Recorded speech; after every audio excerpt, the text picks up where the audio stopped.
Hello tout le monde, bienvenue dans le 3e épisode de la série de vidéos consacrée à l'hématose. Pour bien comprendre ce que je vais vous expliquer aujourd'hui, il est primordial d'avoir vu au préalable les 2 premiers épisodes. Ça paraît logique. Précédemment, nous avons vu comment le mélange d'air présent dans l'atmosphère est amené jusqu'aux alvéoles pulmonaires. Puis nous avons vu dans le 2e épisode la diffusion alvéolo-capillaire, le passage de l'oxygène dans le sang et du dioxyde de carbone du sang veineux vers les alvéoles. Donc à ce stade de l'hématose, le capillaire artériel pulmonaire a été enrichi en oxygène et appauvri en dioxyde de carbone. On en est là. Il va être maintenant temps de s'intéresser au travers de cet épisode au transport de l'oxygène depuis les capillaires artériels pulmonaires jusqu'aux différentes cellules de l'organisme. Ce phénomène est également appelé convection sanguine. Et petit détail, mais dans cet épisode on ne parlera pas du tout du dioxyde de carbone puisque l'épisode 5 lui est entièrement consacré. Aujourd'hui, la star, c'est le dioxyde. Avant de transporter l'oxygène, il faut s'intéresser à sous quelle forme il va être transporté jusqu'aux cellules. À ce stade, je vous le rappelle, l'oxygène a dissous dans le sang jusqu'à atteindre la pression partielle de 100 mm de mercure à peu près, jusqu'à atteindre l'équilibre entre l'alvéole et le sang. Dans le même temps, une partie de l'oxygène va se lier à l'hémoglobine, formant ce qu'on appelle l'oxyhémoglobine, l'oxygène lié à l'hémoglobine. L'oxygène sera ainsi transporté de 2 manières, sous forme dissoute et sous forme liée, sous forme d'oxyhémoglobine. La forme dissoute de l'oxygène ne représente que 3% de l'oxygène total qui sera transporté jusqu'aux cellules. On peut donc sans risque dire qu'il s'agit de la forme minoritaire de transport de l'oxygène. Et si cette forme est minoritaire, c'est qu'il y a une raison, et cette raison est chimique. Le coefficient de solubilité de l'oxygène est de 0,03, ce qui donnera 0,03 ml d'oxygène pour 100 ml de sang. Ce coefficient de solubilité est propre à chaque molécule, à même titre que le coefficient de diffusion qu'on a vu dans l'épisode 2. C'est une constante qui ne varie pas et qui est propre à chacun. À même titre que moi, je mesure 1m70. Ça ne va plus bouger à ce stade. Ce coefficient de solubilité va définir la quantité de gaz qui va pouvoir être dissous en fonction de la température et de la pression. Compte tenu du faible coefficient de solubilité de l'oxygène, la forme dissoute ne représentera que 3% et le reste de l'oxygène sera transporté sous forme liée à l'hémoglobine. Lorsqu'on mesure la PaO2, la pression partielle en oxygène, lorsqu'on réalise un gaz du sang, on mesure cette forme dissoute de l'oxygène justement. On peut donc se demander pourquoi on va aller s'amuser à calculer une pression partielle qui ne représente que 3% de l'oxygène total qui sera transporté au niveau des cellules. En mesurant la PaO2, on ne cherche pas à déterminer quelle quantité d'oxygène va être apportée aux cellules, parce que ça se fera encore une fois via l'oxyhémoglobine. En mesurant la PaO2, on cherche à détecter une anomalie au niveau des 2 étapes précédentes de l'hématose, à savoir la diffusion alvéolo-capillaire et la ventilation alvéolaire. Une diminution de la pression partielle en oxygène sera un témoin d'une diminution de la quantité d'oxygène qui passe dans le sang tout simplement. Et au-delà des gaz du sang, la pression partielle en oxygène est primordiale puisque l'organisme, via les chémorécepteurs, ne va mesurer que la quantité d'oxygène dissous dans l'organisme pour adapter la respiration. L'organisme ne mesurera pas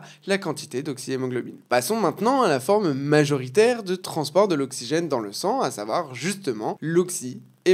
L'hémoglobine est une protéine qui est présente dans les globules rouges de l'organisme qui sont produits au sein de la moelle osseuse. Plusieurs paramètres vont venir faire varier la quantité d'oxygène qui va se fixer sur l'hémoglobine avant d'être transportée jusqu'aux cellules. Bon, déjà vous vous en doutez, mais la quantité d'hémoglobine en elle-même va avoir une influence directe sur la quantité d'oxygène qui sera transportée dans l'organisme et on y reviendra dans quelques minutes quand on regardera la formule du transport artériel en oxygène. Deuxième élément influençant la fixation de l'oxygène sur l'hémoglobine, c'est le pouvoir oxyphorique de l'hémoglobine, c'est-à-dire sa capacité justement à venir fixer des molécules d'oxygène. Le pouvoir oxyphorique de l'hémoglobine est de 1,34 et cela signifie que 1 g d'hémoglobine pourra fixer 1,34 ml d'oxygène. Là aussi, il s'agit d'une constante que l'on retrouvera dans la formule du transport artériel en oxygène. Et pour terminer, la 3e composante de la formation d'oxyhémoglobine, c'est la SaO2, la saturation artérielle en oxygène. La saturation pulsée en oxygène, la fameuse SpO2, la SAT, que l'on mesure via un capteur infrarouge,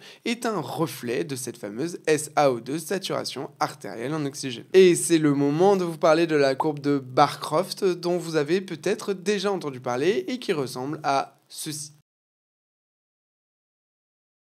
C'est un élément un petit peu abstrait, j'espère que je vais réussir à le rendre clair parce que c'est vraiment central pour comprendre cette étape de l'hématose. Il s'agit de la courbe de dissociation de l'oxygène avec en abscisse la pression partielle en oxygène PaO2 et en ordonnée la saturation de l'hémoglobine en oxygène. Déjà on constate que cette courbe n'est pas linéaire, il n'y a pas de proportionnalité entre la pression partielle en oxygène et le pourcentage de saturation de l'hémoglobine en oxygène et qu'elle peut se décaler de gauche à droite. Je vous explique. Là où la pression partielle en oxygène PaO2 est élevée, dans les capillaires pulmonaires par exemple, eh bien on constate que le coefficient de saturation de l'hémoglobine est également élevé et va être proche des 97%. 97% qui est le maximum puisqu'encore une fois 3% de l'oxygène sera présente sous forme dissoute. Dans ces conditions, on le voit avec la forme de la courbe, entre 60 et 100 mm de mercure, l'oxygène se lie facilement à l'hémoglobine. Ça vous paraît sans doute logique. Là, on peut voir un espèce de petit rapport de proportionnalité, mais qui n'est pas linéaire. Mais comme je vous l'ai précisé il y a quelques secondes, cette courbe peut se décaler à gauche ou à droite et ainsi modifier l'affinité de l'hémoglobine pour l'oxygène. Et les éléments qui vont pouvoir faire varier cette courbe de gauche à droite sont la température, la quantité d'ion H+, la PaCO2, pression partielle en dioxyde de carbone, et la quantité de 2,3 DPG. Les 2,3 DPG qui sont présents dans les globules rouges vont augmenter ou diminuer en fonction des facteurs environnementaux, comme par exemple l'altitude, où on va avoir une augmentation de la production des 2,3 DPG, ou des facteurs pathologiques. Je ne vais pas rentrer dans le détail ici parce que c'est très spécifique. Quand la température, les ions H+, ou la PaCO2 augmentent,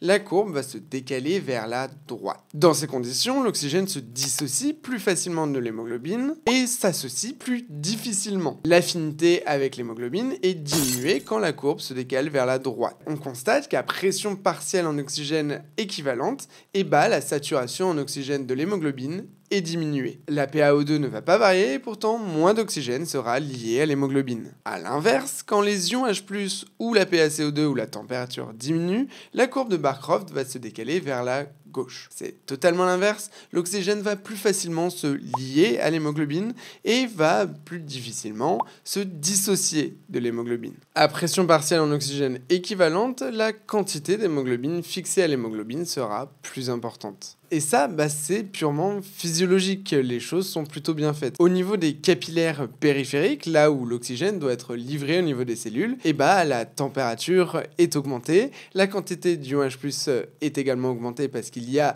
le cycle de Krebs, et la quantité du dioxyde de carbone rejeté par les cellules est également plus importante. Donc ces phénomènes liés vont provoquer un décalage de la courbe de Barcroft vers la droite. L'oxygène va plus facilement se dissocier de l'hémoglobine pour pouvoir atteindre les cellules et ainsi être utilisé au cours de la respiration cellulaire. Dans les capillaires pulmonaires, la température a plutôt tendance à être plus basse. La quantité d'ion H+ à être diminuée et la PaCO2 également, puisqu'on vient d'éliminer le dioxyde de carbone. Donc la courbe de Barcroft va se décaler vers la gauche, augmentant ainsi l'affinité de l'hémoglobine pour l'oxygène. Ce qui tombe bien, car à cet endroit de l'organisme, on a envie qu'un maximum d'oxygène se fixe à l'hémoglobine pour former l'oxyhémoglobine et ainsi être transporté en périphérie. Bien évidemment, en cas de pathologie grave, il va y avoir des décalages de la courbe de Barcroft qui vont être anormaux. Typiquement dans l'acidose respiratoire ou métabolique, où là va y avoir un décalage non physiologique de la courbe de Barcroft vers la droite. Et dernier petit détail, l'influence de la PaCO2 sur la quantité d'oxygène qui va se fixer sur l'hémoglobine a un nom, ça s'appelle l'effet Bohr. Plus la quantité de dioxyde de carbone va être importante dans le sang, et moins l'oxygène va se fixer facilement sur l'hémoglobine. Si on résume, on a fait passer de l'oxygène dans le sang, on a épuré en dioxyde de carbone. 3%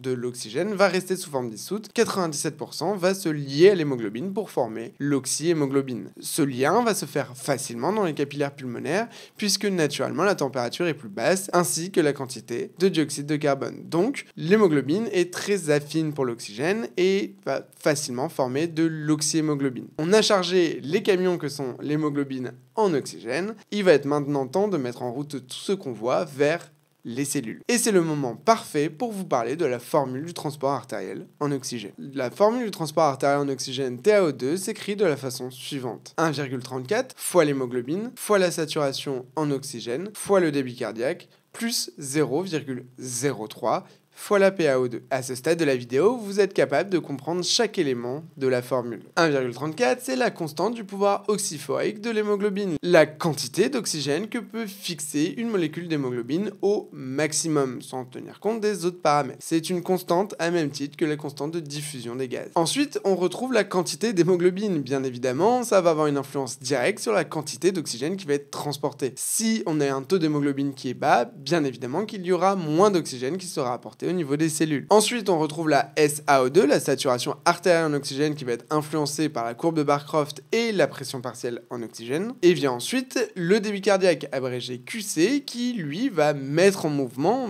tout ce petit monde tout simplement. Si un débit cardiaque est bas, on a beau avoir un bon taux d'hémoglobine, une bonne saturation artérielle en oxygène, l'oxygène ne va pas bien arriver au niveau des cellules. Donc le débit cardiaque est primordial à même titre que la quantité d'hémoglobine. Et à la toute fin, on retrouve la forme dissoute de l'oxygène avec le petit facteur de 0,03. Puisqu'encore une fois, cette forme ne représente que 3% de la quantité totale d'oxygène qui sera transportée jusqu'aux cellules. On peut également illustrer avec ce petit schéma très simplifié que les personnes qui me suivent sur Instagram connaissent déjà ou qui m'ont déjà eu en formation. On a le débit cardiaque qui est représenté par un petit bonhomme qui va mettre en mouvement un chariot. Le chariot, c'est l'hémoglobine. Le chariot, il contient quoi? De l'oxygène. La quantité d'oxygène dans le chariot, ça représente la saturation artérielle en oxygène. On ignore le 0,03 parce que c'est insignifiant. Et on a cette cellule qui va venir piocher dans le chariot. Là-dedans, on a tous les éléments du transport artériel en oxygène. Le bonhomme met en mouvement. Si jamais il ne met pas en mouvement, le chariot et l'oxygène ne vont pas arriver jusqu'aux cellules.